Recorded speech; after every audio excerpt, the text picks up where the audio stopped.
Hello friends, silicon valley bank जो आज का हॉट टॉपिक है, सभी जगह पे इंटरनेट पे देखोगे। यूएस की एक बैंक है जो बैंकरप्ट होने आ रही है और लोगों को डर लग रहा है कि क्या 2008 लेमन ब्रदर के तरह जो क्राइसिस आया था, पूरा का पूरा होम होम सेक्टर में बहुत ज्यादा गिरावट आई थी यूएस की और पूरे जग भर में मंदी आई थी, तो क्या वो वापस रिपीट होने वाला है। आज हम हमारे ये एपिसोड में देखने वाले हैं कि ये सिलिकॉन बैंक का प्रॉब्लम क्या है और ये कितना बड़ा प्रॉब्लम है क्या, और क्या इंडिया में इसके कारण स्टॉक मार्केट गिर सकते हैं। अब सबसे पहले हम देखेंगे सिलिकॉन वैली बैंक ये चीज है क्या। अब एक तो जो रहती है वो नॉर्मल बैंक्स रहती है, जैसे आप देखोगे एचडीएफसी बैंक हो गई, आईसीआईसीआई बैंक हो गई। इनके मेजर पोर्टफोलियोज कैसे रहते हैं कि फॉर एग्जांपल ये होम लोन्स देते हैं रिटेलर्स को, या फिर ये कोई प्रोजेक्ट को फाइनेंस करते हैं प्रॉपर एनालिसिस के साथ। तो सिलिकॉन वैली बैंक का बिजनेस क्या है, तो आप देखोगे ये ट्रेडिशनल जो होम लोन्स बेचना, कार लोन्स बेचना ऐसे नहीं है। ये क्या करते हैं कि स्टार्टअप के सेक्टर में जो जो जरूरत रहती है, यानी कि फाइनेंसिंग की या स्टार्टअप के कंपनीज के करंट अकाउंट्स, उनके एम्प्लॉयज के सेविंग अकाउंट्स निकालने की, इसमें ज्यादा इन्वॉल्व है। यहाँ पे हम देखेंगे उनके सर्विसेज क्या है। तो अर्ली स्टेज स्टार्टअप्स को वो फाइनेंस करते हैं, बाद में वेंचर फंडेड ये जो वीसी फंड्स रहते हैं उनको हेल्प करते हैं लोन देने में, और कॉर्पोरेट बैंकिंग भी करते हैं। बट आप देखोगे मेजॉरिटी जो फील्ड में वो काम करते हैं वो रिस्की है कंपेयर टू नॉर्मल बैंक्स, जिनका पोर्टफोलियो डाइवर्सिफाइड रहता है और मोर और लेस जो असेट बैक्ड रहता है और बहुत सिक्योर्ड रहता है। तो आपको समझना पड़ेगा ये जो बैंक ऑपरेट करती है ये ऑलरेडी एक रिस्की सेगमेंट में काम कर रही है। अब यहां पे आप देखोगे ना, तो बेसिकली बैंक चलते कैसी है। तो बेसिकली क्या होता है कि फॉर एग्जांपल स्टार्टअप्स वाले या फिर नॉर्मल कस्टमर्स अपना जो पैसा है वो बैंक में सेविंग अकाउंट निकाल के रख देते हैं। अब बैंक क्या करती है, यही पैसों को दूसरे जगह पे लगाती है। फॉर एग्जांपल कॉर्पोरेट बॉन्ड्स में पैसा लगा दिया, या फिर कमर्शियल टर्म डिपॉजिट्स में लगा दिया, या किधर लोन दिया किसको, और फिर उससे क्या करती है कि हायर इंटरेस्ट रेट कमाने को देखती है। अब यहां पे आप देखोगे ना, 1998 से लेके 2009 के आसपास या 2011 के आसपास बैंक का जो रेवेन्यू था ना ये नॉर्मल था, यानी कि $2 बिलियन के आसपास it was a normal revenue. But यहां से उनके जो अकाउंट, बैंक के पास जो पैसा आने लगा वो ड्रास्टिकली बढ़ने लगा। आप अगर देखोगे तो ऑलमोस्ट ऑलमोस्ट पैसा यहाँ पे 2021 और 2022 पे डबल होते गया, यानी कि आप देखोगे वेरी स्टीप, इतना ज्यादा पैसा उनके पास आ गया। अब इतना ज्यादा पैसा आ गया तो डेफिनेटली उनको कहां तो भी इन्वेस्ट करना पड़ेगा, राइट, ताकि उनको हायर रिटर्न्स मिल सके। तो अब यहाँ पे आप देखोगे ना 2008 की तरह यहाँ पे कुछ मीन्स वीक जो लोन्स है या कुछ सिक्योरिटीज डेरिवेटिव्स है, ऐसे कॉम्प्लिकेटेड चीज जो कि फेलियर हो सकता है, यहाँ पे एसवीबी बैंक ने नहीं इन्वेस्ट किया है। एसवीबी बैंक ने क्या किया है, तो एसवीबी बैंक के पास इन्वेस्टमेंट के दो अपॉर्चुनिटी थी। पहले तो क्या था कि option one short term duration treasury, okay, जिसमें 2 या 3 महीने के लिए रहता है। बट इसका प्रॉब्लम क्या होता है कि इंटरेस्ट रेट भी बहुत कम मिलता है। इट्स मोर और लेस लाइक फिक्स डिपॉजिट। अगर आप 6 महीने का फिक्स डिपॉजिट करोगे तो इंटरेस्ट आपको कम मिलेगा, 2 साल का करोगे, 7 साल का करोगे तो बहुत बढ़िया, लगभग 7 या 7.5% के आसपास आपको इंटरेस्ट मिलता है आपके सेविंग अकाउंट पे, मीन्स एफडीज पे। वैसे ही इनके पास भी था एक ऑप्शन शॉर्ट टर्म ड्यूरेशन का जो 2 या 3 महीने, जिसपे इंटरेस्ट ज्यादा नहीं मिलता है, और ऑप्शन टू था लॉन्ग टर्म ट्रेजरीज जिसमें इंटरेस्ट सबसे ज्यादा रहता है। ओके, अब ये गवर्नमेंट के ट्रेजरीज है, तो आप देखोगे इस तरीके से कुछ बड़ा रिस्क नहीं है। ये सब सेफ असेट्स में इन्होंने इन्वेस्ट किया है, ना कि 2008 में जहां पे कचरे को अच्छी तरीके से ये करके उसका कवर मीन सिक्योरिटी पेपर्स बेच के लोगों को बेच दिए थे। तो ये सब गड़बड़ नहीं है जो 2008 में हुआ था। ओके, अब इन्होंने क्या किया, इन्होंने ऑप्शन 2 सिलेक्ट किया।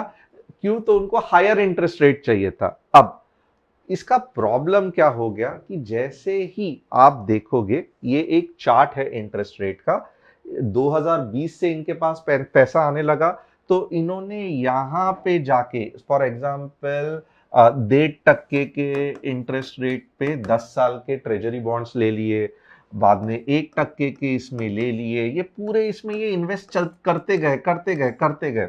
ओके, और आप देखोगे बहुत कम इंटरेस्ट रेट में इन्होंने लॉन्ग टर्म के ट्रेजरी बॉन्ड्स ले लिए। यहां तक तो सही था, बट उसके बाद में क्या हो गया, तो यूएस का इन्फ्लेशन बढ़ने लगा। ओके, अब जैसे ही इन्फ्लेशन बढ़ने लगा, इन्फ्लेशन को फेड कैसे कंट्रोल करता है, इंटरेस्ट रेट बढ़ा के।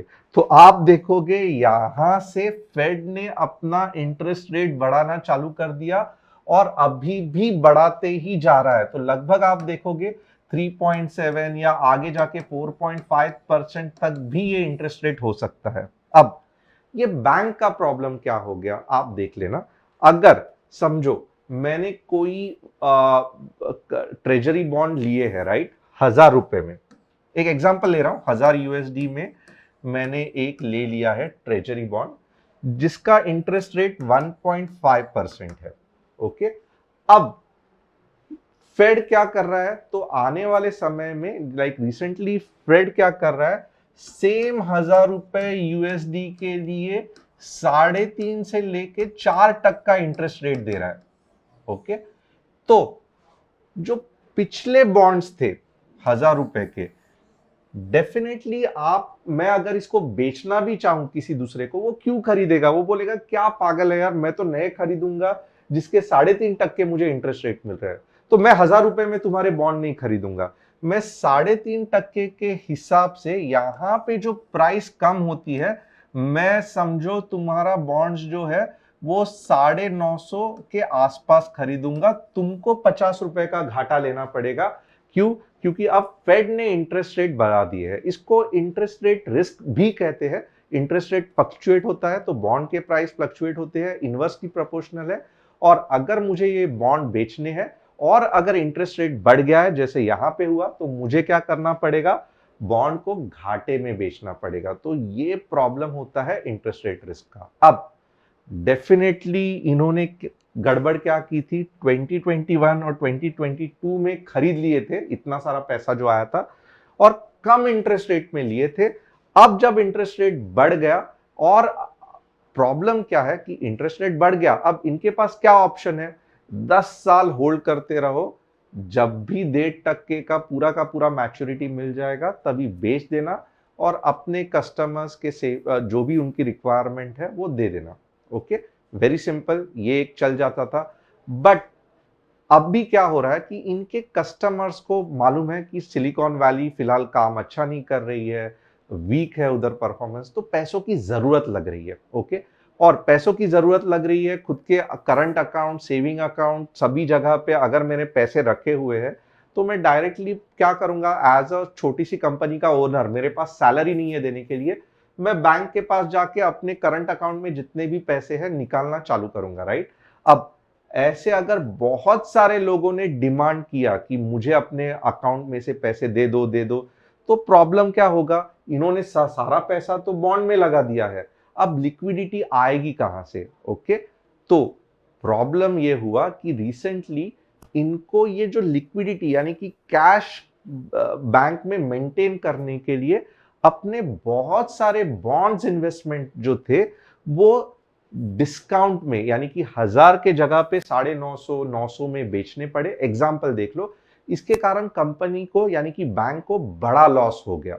ओके, और जैसे ही लोगों को पता चला गया, अरे बैंक को, और वो छोटा मोटा नहीं है, लगभग आप देखोगे 10,000 करोड़ का लॉस हो गया जब इन्होंने सस्ते में बॉन्ड्स बेच दिए। क्यों? क्योंकि लिक्विडिटी चाहिए थी, पैसे चाहिए थे बैंक में ताकि वो सेविंग अकाउंट, करंट अकाउंट वालों के पैसे वापस चुका सके। अब जैसे ही ये न्यूज पता चल गई तो आपको मालूम रहेगा, बहुत सारे इंडिया में भी जब बैंक फेल हो जाती है तो लोग बैंक रन करते हैं, यानी कि जाके पहला अपना पैसा निकालने को देखते हैं। अब जैसे ही लोग और पैसा निकालने को देखेंगे, इनको और अपने बॉन्ड्स बेचने पड़ेंगे, जिससे उनको और घाटा हो सकता है। तो ये बहुत बड़ी दुविधा है ये बैंक की। आगे देखेंगे, जैसे ये इनको पता चला लोगों को कि ऐसे ऐसे हो रहा है, शेयर प्राइस भी देखो ऑलमोस्ट 60% से डाउन चला गया टोटली। इमीडिएटली इसका इफेक्ट बैंक का शेयर प्राइस में देखना चालू हो गया। अब यहां पे अगर आप देखोगे ना, फेडरल गवर्नमेंट इंडिया की तरह क्या करती है कि कुछ पार्ट आपको इंश्योर रहेगा। कितना पार्ट इंश्योर रहेगा? सिर्फ और सिर्फ 2.5 लाख, जो कि इतनी बड़ी अमाउंट नहीं है।